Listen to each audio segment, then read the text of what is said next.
A man stepped into the grand corporate office, his presence barely acknowledged by anyone. The space was alive with movement, employees rushing back and forth, the hum of conversations blending with the soft chime of emails and notifications.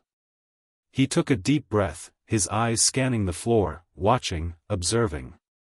Dressed in plain, inexpensive clothes, he looked no different from the janitors who cleaned the floors at night. No tailored suit, no polished shoes, no air of importance. And because of that, he was invisible. The receptionist glanced up at him briefly before turning back to her screen. No greeting. No smile. Just a look of dismissal. He cleared his throat. "Excuse me, miss." Before he could finish, she held up a finger without looking at him. "Take a seat. Someone will get to you when they can," she muttered, her attention fixed on her screen. He noticed a well-dressed man approaching. The receptionist's attitude changed instantly, her posture straightened, her voice turned warm, and she flashed a bright smile. "Good morning, sir. How can I help you?" she greeted, her voice almost melodic. The man chuckled, barely acknowledging her before striding toward the elevators. The difference in treatment was obvious. The Undercover CEO clenched his jaw. This was his company. A place he built from the ground up. And yet, he was treated like he didn't belong. He turned and walked toward a group of employees near the break room. They were laughing, talking, but as he approached, their expressions changed. Some barely acknowledged him. Others glanced at him with silent judgment. "Can I help you?" one of them finally asked, his tone sharp, uninterested. The Undercover CEO hesitated. He wanted to test something. "I was just wondering if this company is a good place to work." The employee smirked. "That depends. Are you the type who does what they're told, keeps their head down, and doesn't ask questions?" There was a chuckle among the group. "Because if not," another added, "you won't last long here." The CEO's stomach tightened. What had his company become? Before he could respond, the office suddenly fell silent. He turned, following the direction of everyone's gaze. A tall, confident executive had just entered, a senior manager. His presence commanded attention. The employees near the CEO straightened, their laughter fading. They quickly returned to their desks, faces serious. The entire energy of the office had shifted. The manager scanned the floor, eyes filled with authority. Then, his gaze landed on the Undercover CEO. He frowned. "Who let this guy in here?" the manager muttered to someone nearby. The CEO's heart pounded. He was about to witness something he never expected. The senior manager's cold gaze remained fixed on the Undercover CEO. He barely disguised his irritation as he turned to a nearby employee. "Who let this guy in here?" he repeated, his voice lower but no less sharp. The employee hesitated, glancing at the Undercover CEO before shrugging. "I don't know. He's been wandering around, asking questions." The manager's eyes narrowed. He stepped forward, towering over the CEO. "This is a private workspace," he said, voice dripping with condescension. "If you're lost, security can show you the way out." There was no kindness, no patience, only dismissal. The Undercover CEO held his ground, his expression unreadable. His heart pounded, but he remained silent. He wanted to see how far this would go. "Sir, do you work here?" the manager asked, his tone sharp. The CEO met his gaze. "Would it matter if I did?" A few employees nearby exchanged amused glances. One even smirked. "Look," the manager sighed, his patience clearly running thin. "I don't have time for this. Go back to whatever temp agency sent you. If you were actually hired, you wouldn't be standing around doing nothing." That stung more than the manager realized.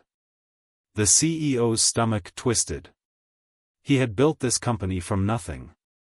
He had spent years creating a place where hard work and integrity mattered. And now, standing here, he realized, his own company didn't even recognize him. His plan had been simple: go undercover, test his employees, and see if the values he preached were actually followed. But now, he saw something far worse. It wasn't just neglect.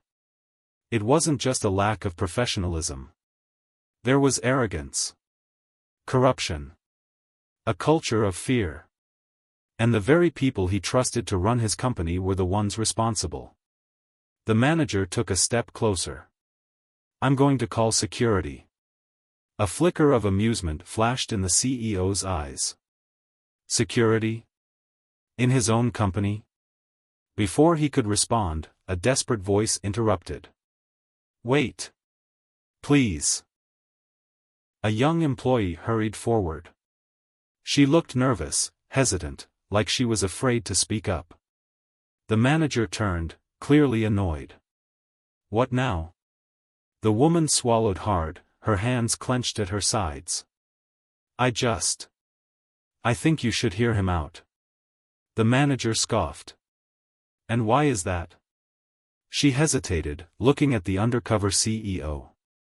For a moment, he saw something rare in her eyes: integrity.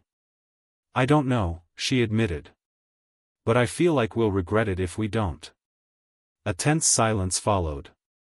The employees around them shifted uncomfortably, sensing something off. The manager rolled his eyes. "Fine," he muttered. "He can have 2 minutes." The CEO took a deep breath. This wasn't going how he planned. But maybe this was exactly what he needed to see. Because what happened next would change everything. The office was unnervingly silent. All eyes were on the undercover CEO as the manager crossed his arms, tapping his foot impatiently. 2 minutes, the manager repeated. "Go on, impress us." The CEO looked around, noting the different expressions on the employees' faces. Some looked amused, others indifferent. But a few, just a few, seemed genuinely curious. He knew he had to be careful. If he revealed his identity now, the corrupt leadership could cover their tracks before he had enough evidence. So, instead, he chose his words wisely. "I came here today because I heard that this company values people," he started. "That it was built on fairness, opportunity, and hard work." The manager scoffed. "Spare us the speech. You're wasting my time." But the CEO ignored him. His eyes locked onto the young employee who had spoken up for him. "You," he said, pointing gently at her. "Why did you stop them from throwing me out?" She hesitated, then straightened her shoulders. "Because I believe everyone deserves to be heard." The CEO nodded. "And do you think that's how this company operates?" The room tensed. The young woman opened her mouth, then shut it. Fear flickered in her eyes. That told him everything. The manager rolled his eyes. "All right, enough. We don't need a life lesson." "Security," but before he could finish, a voice interrupted from behind. "I'd like to hear what he has to say." The entire office turned. A senior executive had entered the room. He was one of the top decision-makers in the company, and one of the people the CEO had come to investigate. The manager immediately stiffened. "Sir, I was just handling this." The executive raised a hand, silencing him. His sharp eyes studied the undercover CEO. "There's something familiar about you," he mused. "Have we met before?" The CEO remained calm. "Maybe." The executive chuckled. "Well, you certainly have confidence. I respect that. What's your name?" The CEO paused, choosing his words carefully. Then, he gave a fake name. The executive smirked. "All right, Mr. Smith. Tell me something." He leaned against a desk, folding his arms. "Why do you care so much about fairness?" You think we don't run this place correctly? The CEO's heart pounded. He was so close to uncovering something bigger. So, he pushed forward. I think fairness is what makes a company successful, he said. And I think you'd be surprised at what happens when you ignore the people who actually keep this place running. A flicker of something passed through the executive's expression, annoyance. For the first time, the CEO saw a crack in his carefully composed mask. You're an interesting man, the executive finally said. I'd like to see how you work under pressure. The CEO kept his face neutral. What do you mean? The executive smiled. There's an opening in the warehouse, he said. If you really believe in hard work, why don't you start at the bottom? Show us what you've got. A trap. They wanted to humiliate him. But they had no idea who they were dealing with. The CEO smiled back. I'd love to. Because if he was going undercover, he was going all the way. The warehouse was nothing like the pristine office space upstairs. It was hot, crowded, and chaotic. The smell of sweat and machinery filled the air. Workers moved in all directions, lifting boxes, sorting shipments, and scanning items into the system. The undercover CEO stood at the entrance, blending in with the new hires. No one paid him much attention. He was just another worker, a nameless figure in a sea of faces. A supervisor, a stocky man with a clipboard, approached. You the new guy? The CEO nodded. That's me. The supervisor grunted. Don't slow us down. We work fast here. No breaks unless I say so. No introduction. No welcome. Just orders. The CEO nodded again, suppressing his anger. He had built this company on fairness and opportunity. And yet, here he was, witnessing how little people were valued. For the next few hours, he worked silently, lifting heavy crates, stacking items, and organizing shipments. He noticed the workers around him, tired, overworked, but pushing forward. Good people. Hardworking. Underappreciated. Then he saw something that made his stomach tighten.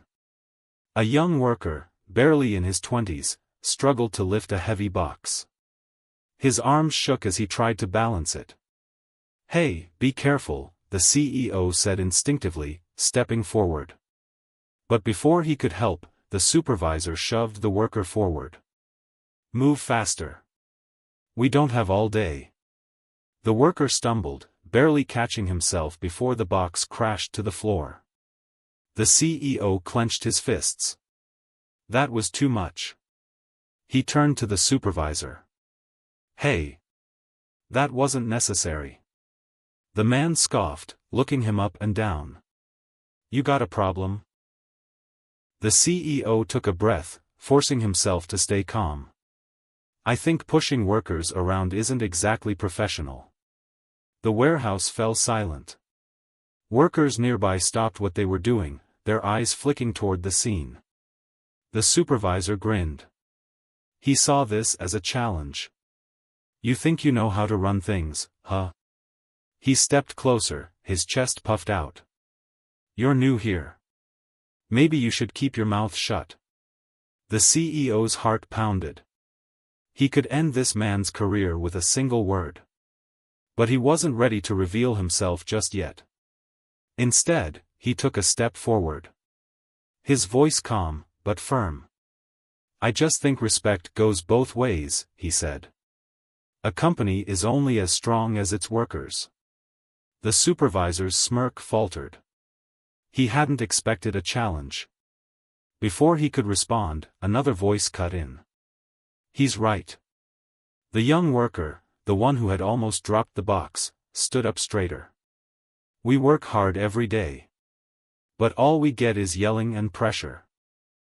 Murmurs spread through the warehouse. Others nodded in agreement. The atmosphere had shifted. For the first time, the CEO saw it, hope. The supervisor looked around, suddenly realizing he was losing control of the situation.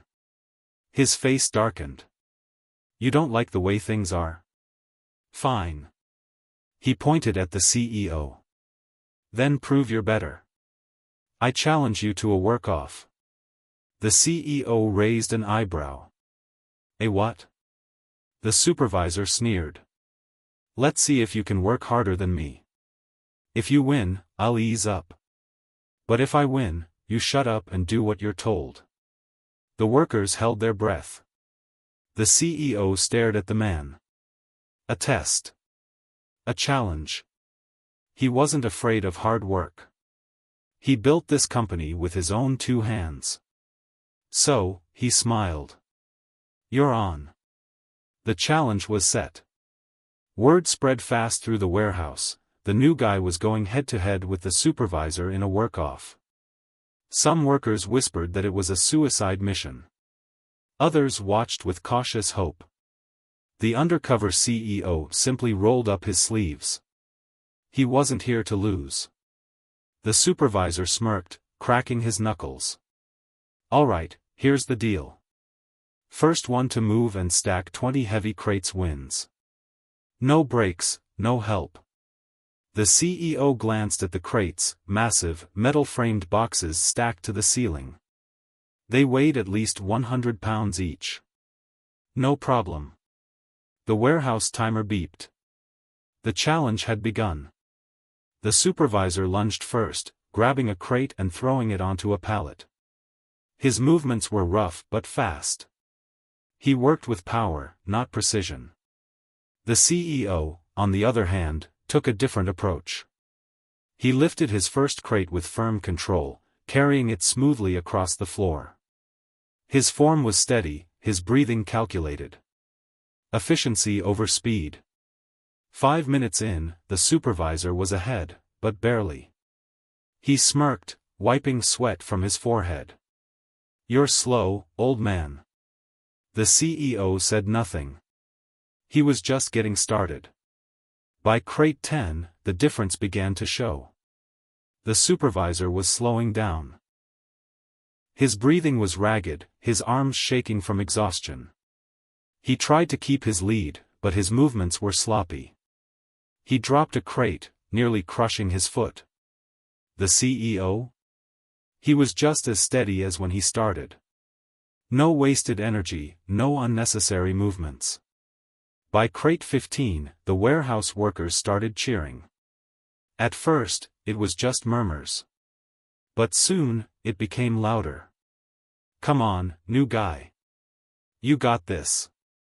Even those who had once ignored him were now rooting for him. The supervisor was in trouble. He gasped for breath, his shirt soaked in sweat. He tried to lift another crate, but his arms gave out. The box slipped from his hands, slamming onto the floor. The room fell silent.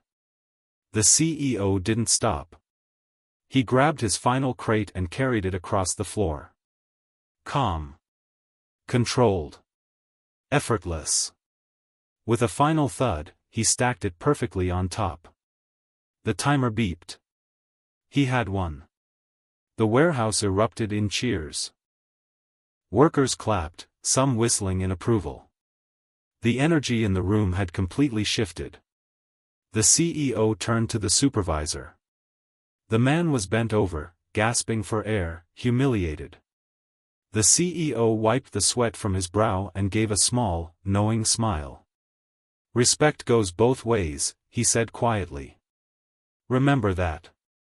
The supervisor's face burned with embarrassment. He had lost, badly.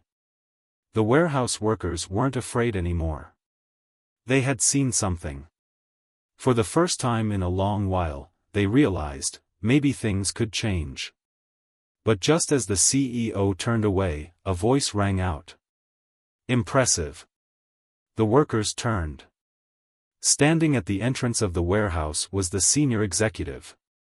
His expression unreadable. "I knew there was something different about you," the executive said, stepping forward. The CEO stayed silent. He had just won a battle. But now?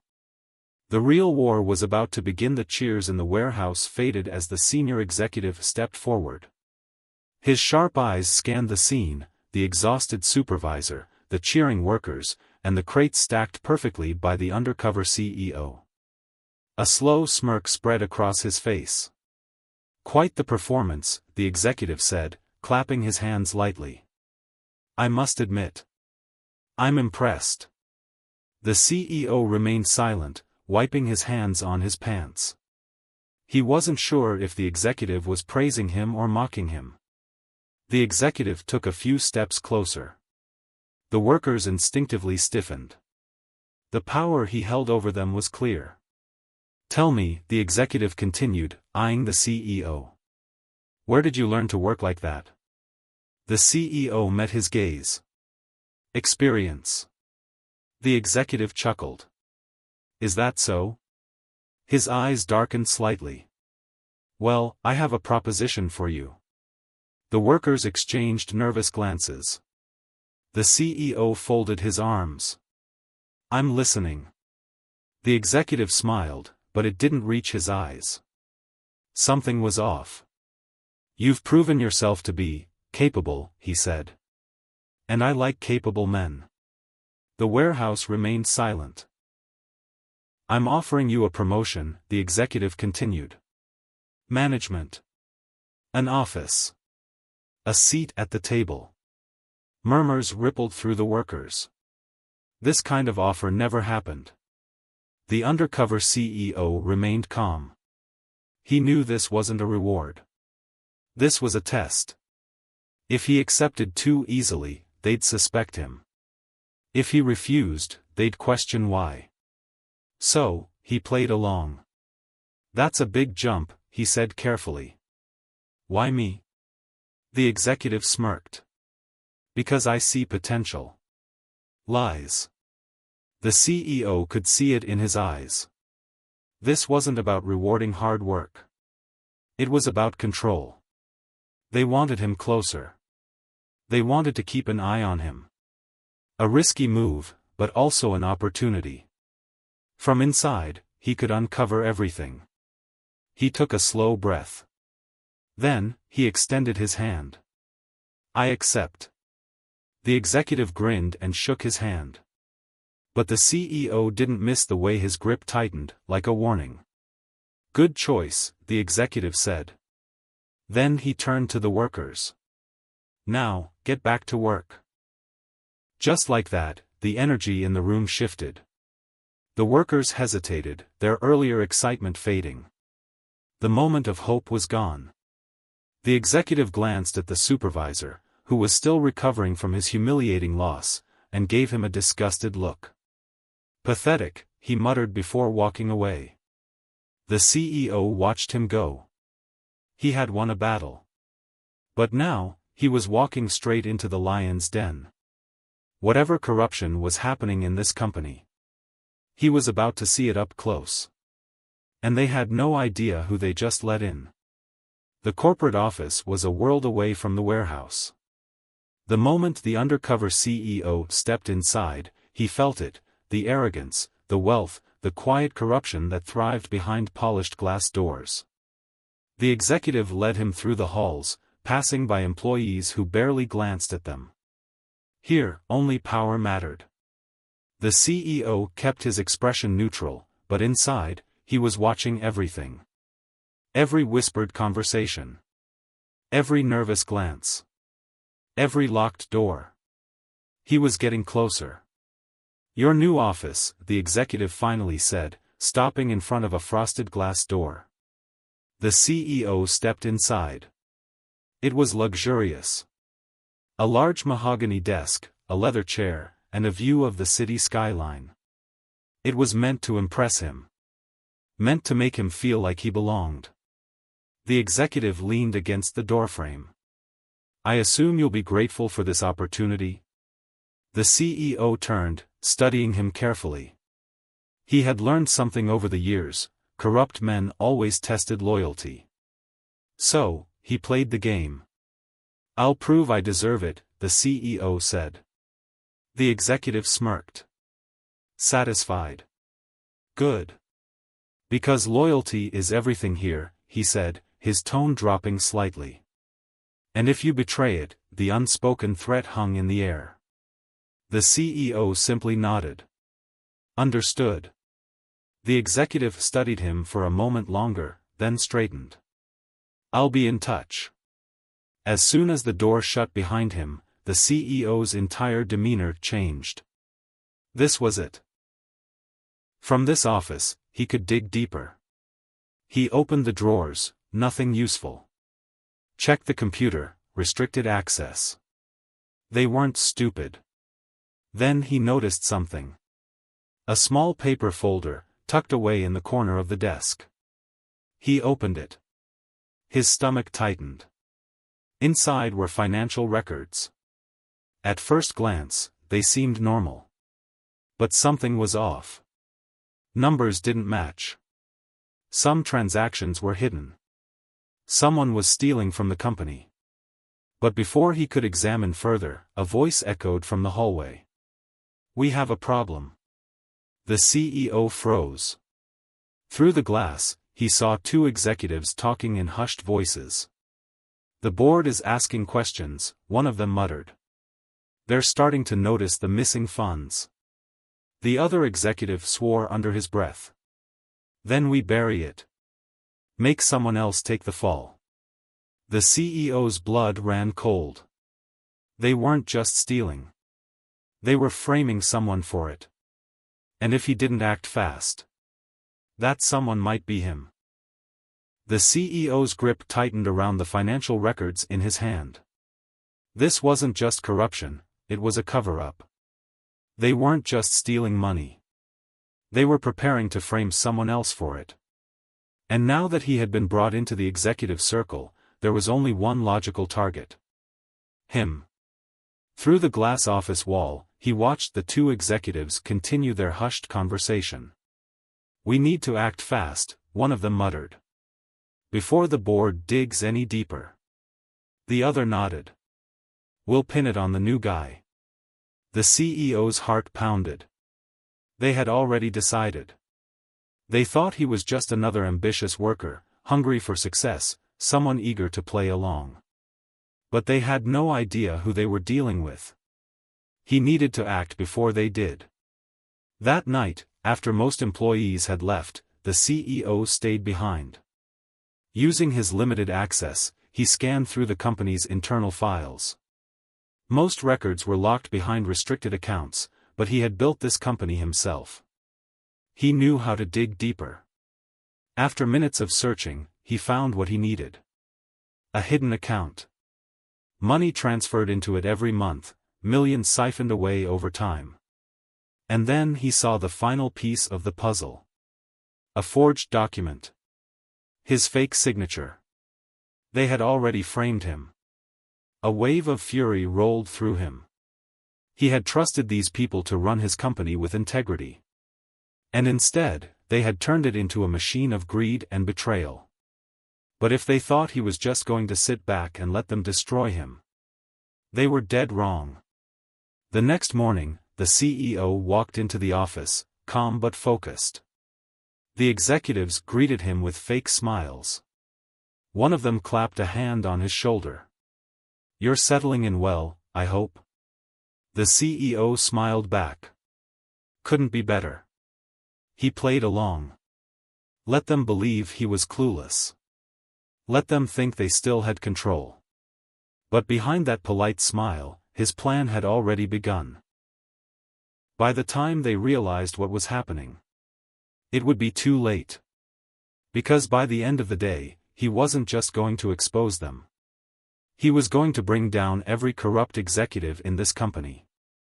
For good. The moment had arrived. The undercover CEO walked through the grand corporate office for what would be the last time before everything changed. He had spent weeks gathering evidence, financial reports, forged documents, secret transactions, all leading back to the corrupt executives who had stolen from the company and tried to frame him. Today, they thought they would get rid of him. But instead, he was about to destroy them. The trap is set at exactly 10 a.m., the board of directors gathered in the top-floor conference room. The executive sat confidently, acting as if it were just another meeting. But the CEO noticed something. One of them, a man who had been especially vocal about loyalty, had a contract ready on the table. A termination contract. It had his name on it. They were planning to fire him today. Frame him. Bury him. Make him disappear. The senior executive who had promoted him leaned back in his chair, smirking. "Gentlemen, before we begin, I'd like to address a pressing concern." He slid the contract forward. "This employee has been found guilty of financial misconduct. Millions unaccounted for. Forged signatures. We can't have a thief in our company, can we?" He turned to the CEO, eyes cold. "This is your last chance to come clean." The room fell silent. The board members watched, curious. The CEO didn't flinch. He was ready for this. He slowly stood up. Took out a USB drive from his pocket. Plugged it into the projector. And pressed play. The fall of the corrupt. The screen flickered to life. Bank transactions appeared, large sums of money moved into hidden accounts. Next, internal emails, conversations between the executives detailing their plan to frame him. Then, the final blow. A recording. The room went deathly silent as the voice of the senior executive played out, "We'll pin it on the new guy. He's perfect for this, no one will question it. By the time he realizes what happened, it'll be over." A stunned silence filled the room. The executives froze. The board members' eyes widened. And then, the doors burst open.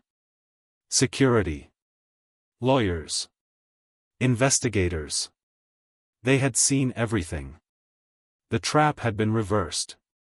One by one, the corrupt executives were escorted out. Some begged. Some threatened. Some sat in stunned silence, their careers shattered in an instant. And the senior executive, the mastermind behind it all, just stared at the CEO. "You planned this," he whispered, his voice shaking with rage. The CEO smiled. "You underestimated the wrong man." The final lesson: by the end of the day, the company was reborn. The corrupt were gone. The workers who had been ignored, mistreated, and silenced. They were finally heard. The undercover CEO revealed his true identity. The same employees who had once dismissed him, looked past him, now realized who he was. Regret. Shock. Respect. He walked through the building, past the receptionist who had ignored him, past the workers who had doubted him.